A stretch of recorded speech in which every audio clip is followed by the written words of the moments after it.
Coming up today on Locked On Texas Tech, road grading. We're road grading.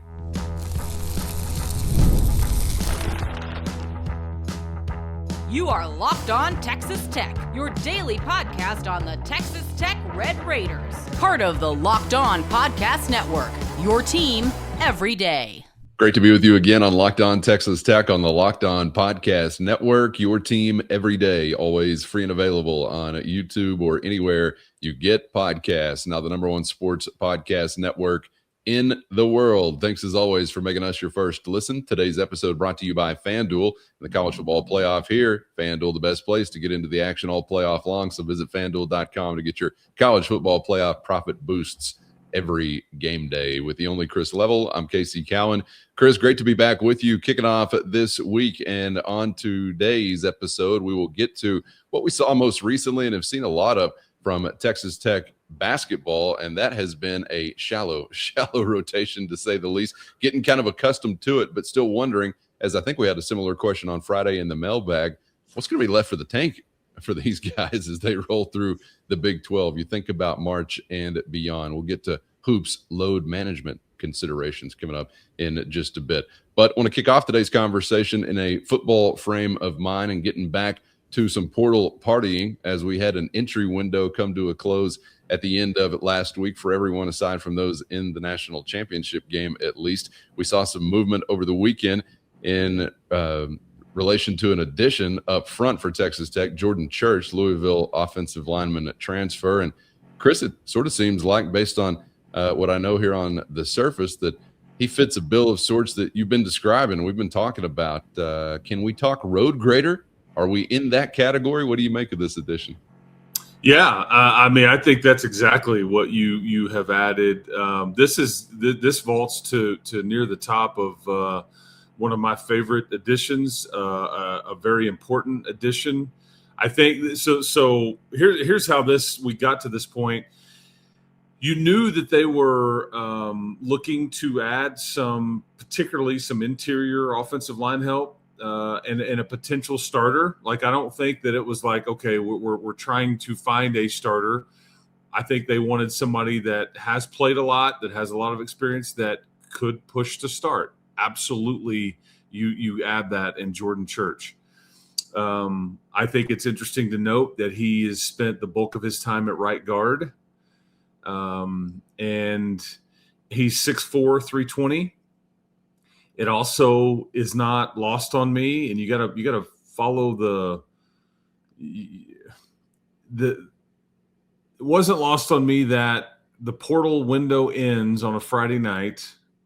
Okay, he's still on campus, and you kind of get wind on a Friday afternoon. This is done. Okay, you know he's going to be a Red Raider. But he's still here through, I think, Friday night, maybe even Saturday morning.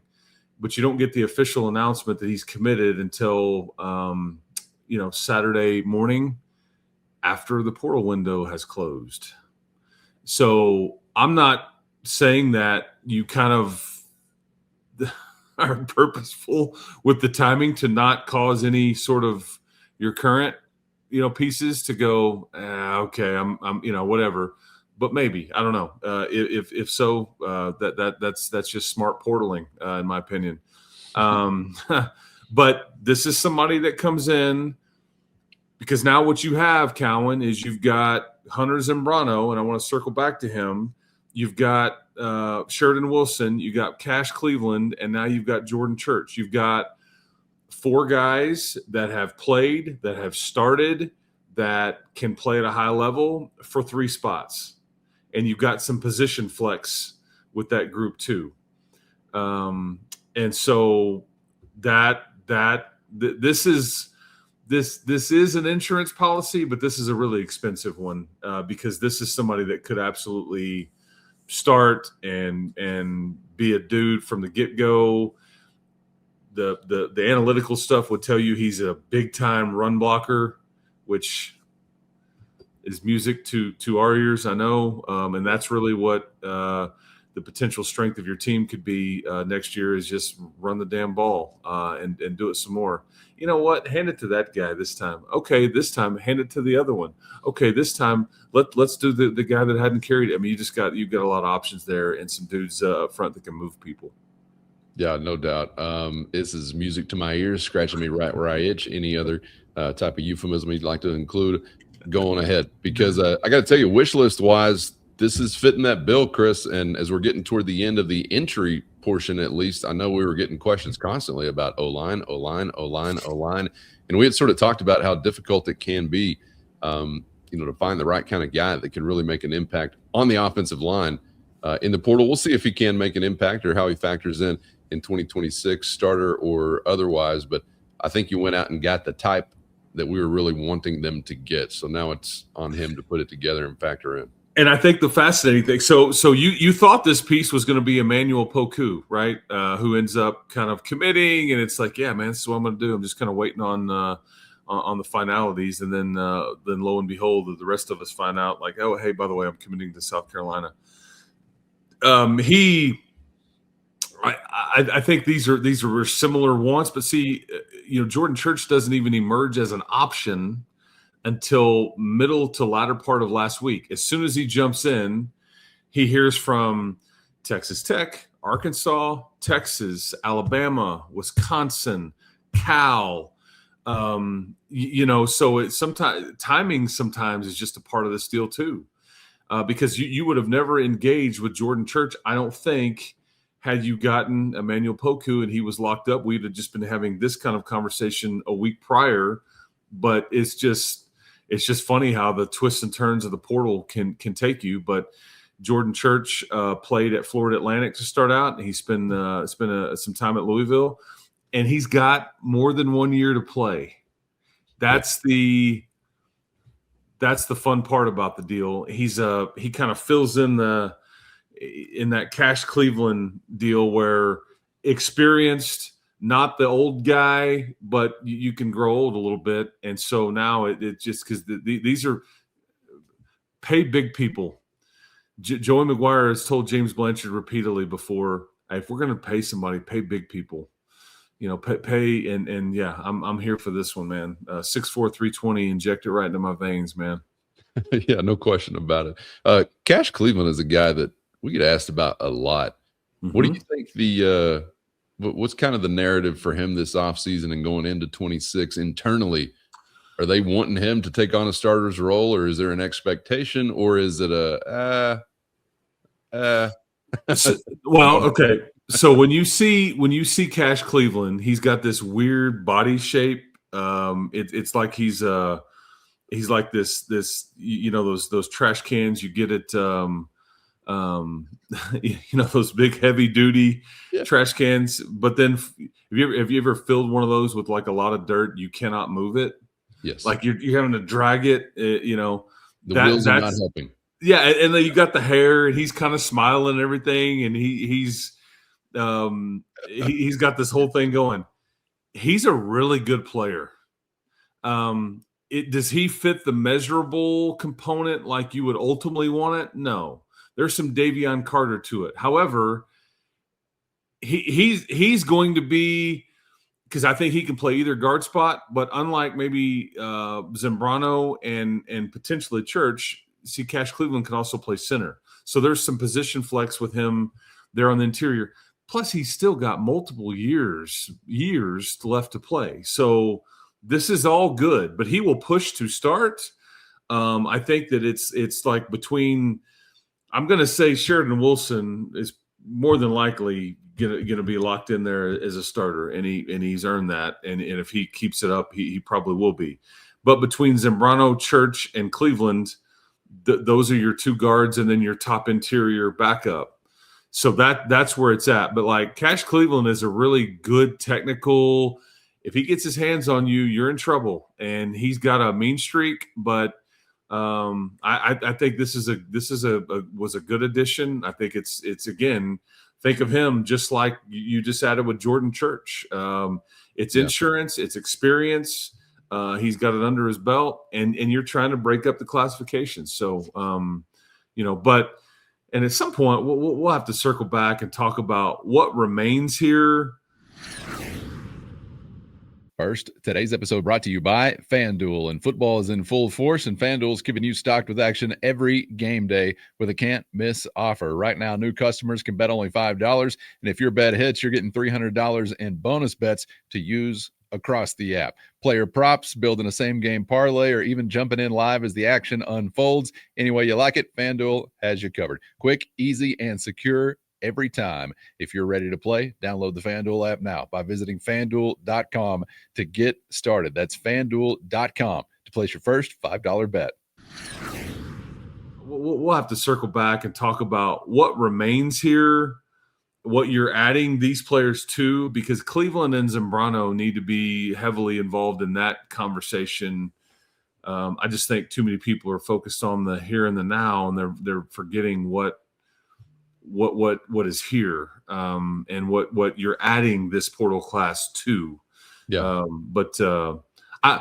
Before we move on for the offensive line, my one question is, and we'll have to talk about this at some point as well. Interior's figured out. I just wonder who your swing tackle will be now. I think you've got, a starting five. I just wonder, is it Deanthus Upshaw? Is it Felix Ojo? Who is the swing tackle that backs up Ponton and Sampson? Soon to find out. As far as additions to this class, still curious about some pursuit of edge help, and not just edge help, but there's some big names I know that are on that list. Am I right to just kind of get focused in on that spot? Are there others? Yes. We need to keep on the radar? What do you make of it as they try to finish this thing up, at least for the time being? This is the focus. Yes. Yeah, I think you're dead on. Bullseye, all of it. You may see a subtle addition, depth type stuff at receiver, maybe a safety, but I'm not expecting necessarily splash, but I still think, and so there's a variety of ways this defensive end thing could go. You get one big giant piece. Do you get a couple of medium pieces? You're still waiting on Skylar Gill Howard. And so how much are you working with here? Because you're going to fill it up. You're going to have 105 dudes, and you kind of know what's out there in the portal now. You didn't have anybody that jumped in late, so you kind of know the lay of the land on what's in the portal, what spots you have, what your needs are. But they definitely are going to add some edge. And again, I just don't know exactly what that looks like. But you're dead on with the goal. But we're getting close to the finish line here. Yeah, and I think, and we'll revisit this more so in full, but hard to slice this any other way than successful. And we don't know what they're going to be on the field. But as far as class assembly, I'm thinking of all the boxes you've checked, and not just checked, but checked with some really impactful players. We could travel back to, I don't know, what's it been, about 10 years or so ago, whenever you added a quarterback, added a linebacker. Remember that, Chris, back in the early portal times? At least a few days ago, I think. Back it feels like it's like 3 or 4 years ago. No, that was just like 10 days ago or whatever. Yeah. So shaping up nicely once again. Remember when we're on like, wait, hold on, Sam Levitt is going to visit Lubbock. Yeah, we're on Steakhouse to watch. Yeah, that was another home basketball game day, and it's like, what all's going on? And everybody's and it's just amazing how quickly we've all. Now Brendan Sorsby's here. He's working out. He's living in a fancy house. He's doing his thing and going to girls' basketball games with his girlfriend, and that he's just a Lubbock resident now. Just like that. We've all moved on. Yeah, let's just save some of those. Some of that conversation for a different show when it's finished. You don't want to rush to some assessments and judgments now. We can definitely. You want to talk big circle back to that one. But before we get out of here today, Chris, I want to get back actually to Grant McCaslin and Red Raider hoops, because the thing that is sticking out to us and just about everybody else. First, today's episode brought to you by TurboTax. And tax season doesn't have to take over your life. This year, TurboTax is making it easier than ever to just hand things off and move on with your day. With TurboTax full service, you can have your taxes done for you by a trusted local expert, start to finish, without any stress or guesswork. So instead of spending hours trying to figure out forms, you can meet with a local TurboTax expert in person or connect online, and they're going to handle everything from W-2s to self-employed forms. And of course, they'll work to get you every deduction. It's a huge time saver and will give you real peace of mind knowing an expert is handling it all. For a limited time, you can have your taxes done right now by a local TurboTax expert for only $150 all in if a TurboTax expert didn't file for you last year. Just file by February 28th. Take taxes off your plate and get back to your life. Visit TurboTax.com/local. That's TurboTax.com/local to book your appointment today. Thing that is sticking out to us and just about everybody else, even in the midst of success, like what you saw Saturday night, was just how shallow your rotation is. If you can even call it a rotation. I mean, the bench impact, though not every bit of their impact is going to show up in the box score. I certainly want to acknowledge that, because I think there were moments where there was some impact, but maybe it doesn't register statistically in the box score. But there's no way to slice it other than very, very shallow. I hate the term load management because of what it's meant to the National Basketball Association and its destruction. But let's use it here because that's kind of what we're thinking about. Whether it's through the stretch of the Big 12 Conference or even March considerations. We had this kind of question on the Mailbag Friday, like what's in the tank come postseason time for a team that's doing it this way? How sustainable is it? I know that's an answer we really don't have right now, but what do you make of what we've seen so far? And are you getting sort of a playing with fire kind of feeling like I am? Yeah. Look, you've got a couple of these pieces that are elite. I think they can large in part handle this and at some level can sustain it. I'm just looking to widen the margin of error here on different paths to victory. And you know, at some point they just have to have some, because at some point you're going to get a bad whistle. You're going to get somebody that has to come out. You're going to get somebody that just can't throw it in the ocean that night. And so, because I mean, you had 0 bench points in this game, 0. And I mean, BYU didn't have a whole lot more. They just had 7. But still, the point is you're looking for, I mean, like, man, can you just give us a couple of minutes without too much drop off? And you got 6 good minutes from Nolan Groves. Leon Horner came in, got a rebound. Tyree Bryan just continues to be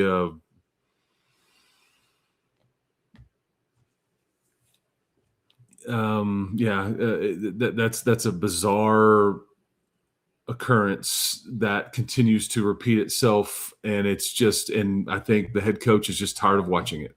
Well, can I ask, because like we've seen, and this happens with some of these additions, you're asking to come in and take on a big role, and we want you to be a part of this, and welcome to Lubbock. Here's day one. We've seen like the progression where the coach has to kind of challenge these guys, or they kind of have like a wake up week or whatever. This is what it's like in the Big 12 or with Tech's schedule.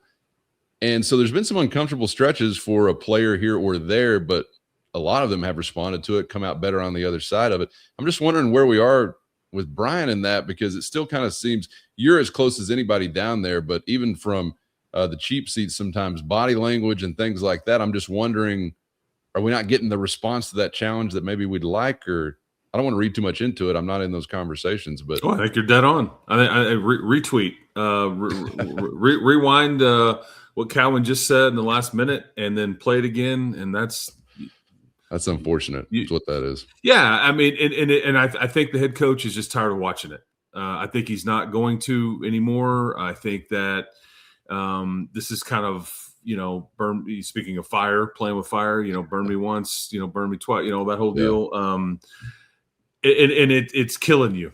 And I hope it doesn't kill you, but it's painful that he's not embracing. I see like, yeah, the body language is a bit bizarre, kind of the finger pointing, kind of like, well, like when something doesn't go well, it just like he's kind of shut down, and he's the opposite of what, and Lawan can be kind of emotional a bit too, but see, I think he's coming out on the other side. He's fought through it. He's now, I don't want to say he's a made man, but he's getting close. And I just think Tyree Bryant got hurt. Jalen Petty was inserted in the starting lineup. Guess what? Jalen Petty has embraced the challenge. You can yell at Jalen Petty and coach him really hard, and he's locked up. He's not gonna mope and not handle it well. And you know what? I just gather from watching the young man, JP, doesn't want to give that starting spot up. I feel like he's kind of maintained it. He's elevated it. And it's like he thinks great effort is going to keep it for him or something. Things change. And yes, it seems like that's what his entire thing is based in. Shocker. I know, man. If you just play really hard and you have a good attitude and you, but he mixes in a lot of different things. I mean, he's rebounding. He gets outsized, in some matchups, but his ability to score, and then against BYU, JP's ability to kind of all of a sudden be a playmaker off the pick and roll when they're trying to focus on Christian and JT and all that. I mean, that's also kind of a look into the future and kind of okay, here's some different things that we can, but so I don't, maybe this isn't Tyree Bryant's fault. Maybe this is just a piece that they just kind of like, man, this doesn't really fit with what we need. I don't know what's going on. It's frustrating. Nolan Groves, kudos to you. You're being asked to do way more than probably is realistic, but you're giving it to you. He had a rebound and a steal that were massive as part of that 32-10 run. And I thought it was huge. Leon Horner needs to continue to give you something. But I'm going to wrap it with – and then Mariel, my wife's like, hey, I heard you say on the deal JT can't come out because of this cramp because he doesn't have a backup. Well, I guess Mariel could come in, but at the time of that game, with as young as Mariel is and as inexperienced, I don't know if I like the results there. I don't know if I like where that would go because I just saw – a guy that can't move and can barely jump and whatever, just take Mariel to school in Colorado. And that just didn't go well. So that's just a lot to ask this kid, and that's why it's hard to incorporate guys. But I'll wrap it with saying you're getting close on your big fella. I would set the over-under on somewhere around 2.5 games on when we see him next. That's just my guess, but I think you're getting really close. So I think if it's not Baylor or Houston, you've got that after you play Houston, you're off. You have the midweek bye, and you don't play again until you go to Orlando and play UCF on a Saturday morning. So I bet Houston or UCF. I bet we see us some Luke Bamboye. I just don't know which, unless there's some sort of setback, but that's just my opinion. So hopefully that's right. That would make everybody feel better. Yes. Even when we do, however, you better be prepared for an acclimation period. We've seen him for about 5 minutes, and I'm sure that'll take some time too, but man, yeah, some size would be nice. And shout out to Mrs. Level for paying attention, listening closely. Sometimes I get questioned from my wife on things. I'm like, hey, we just spent 30 minutes on the episode today talking about it. You're not taking it in? Yeah, she goes, is Mariel hurt again? Like you just said he has, and I'm just like, it's all informed. Let's go. Yeah, she's in the know. I like that. That's right. Thanks for the support just all the way around. Well, looking forward to what's going to be another huge week. And Chris, it's just another game where you go into it and you're thinking, oh, Tech's got this going against them. We're shorthanded in this regard, or our rotation's shallow in this regard, and then you find a way. Grant's got something for them. I mean, it's just like what we were talking about, I think, leaving Madison Square Garden. There are so many reasons why you shouldn't have won that game, but you find a way to do it, and you did it again on Saturday. So I guess I'll revisit before we close what you said last week going into this pair of games. You called that stretch last week a week where Texas Tech will either sort of place themselves or entrench themselves in a conference contender conversation, or do you get put to the next kind of pack that's NCAA tourney focused and more so that convo. Could still go that way, but you did what you needed to do to remain a contender, right? As we head into another week where you'll kind of have a chance to do the same thing. You did, and I think that people, need to understand the way this league works. Like this is what you're dealing with. I'll use Iowa State as an example. The Big 12 comes at you fast. They are 16-0 the beginning of last week. They are second in the country, and they lose back-to-back games by double digits. Yeah. And they don't suck. They just got Big 12'd. This is just what but you get them where you can. You have to have some level of consistency. You've got to hold serve at home. And you've got to go get some on the road if you want, but this is why what Houston did, speak of the devil, and then the devil is about to appear in your building. They won them all at home last year, all of them. And that was in a 20-game slate. So you want to maintain your relevancy as a potential conference contender, then you better be beating BYU and potentially Houston at home. You just have to, especially with Houston, because they've already got one over you, and then you're going to have to go to BYU. Right? So at some point, it's got to even out if you're trying to contend for this thing. And then you have a weirdly talented, like not playing great, but have a former NBA kind of player. They have a thought that Cameron Carr is thought to be an NBA guy. They've got a potential one and done, and then the Yesufu kid that's a 5-star. I mentioned all these guys for Baylor. You're gonna have to go play in Waco, tomorrow night, and it's one of these sneaky. And this is where you sit here and wonder. You're asking about rotation and everything, and the minutes played. How much gas is in the tank? Like, do you can you keep giving it to me? Because I'm gonna redline it. I've got the foot on a gas. I'm just pedal to the metal. I can't let up, and I don't have anybody over here to really help me just yet. So. This is why the psychology of the schedule is a bit tricky, and this Baylor game will be a bit sneaky. But you're in there right now for sure. Another big week is upon us, so make sure you're subscribed on YouTube or anywhere you get podcasts so you never miss a thing. Chris, appreciate the time as always. Enjoyed it, and we'll see you for the next one as we get ready for a game day from Waco. Yeah, and you remember you said it was Utah Hate Week, right? Yeah. Yeah, I would say this since January the 20th of 2024, you're 9-0 in against the Utes and the Cougs in pretty much everything. So, yeah. So, and I love the state of Utah, man. I don't like the Ute fans near as much as I like the BYU fans, just because of some of the shenanigans that went on social media, and some of the things that the Ute faithful decided to do, but I love the passion of that state, and I think it's good for the Big 12. And I love that the Tech BYU thing, it's become a thing, and the league needs it. And yeah, good on them. So, but you've had some success lately, and I don't hate it.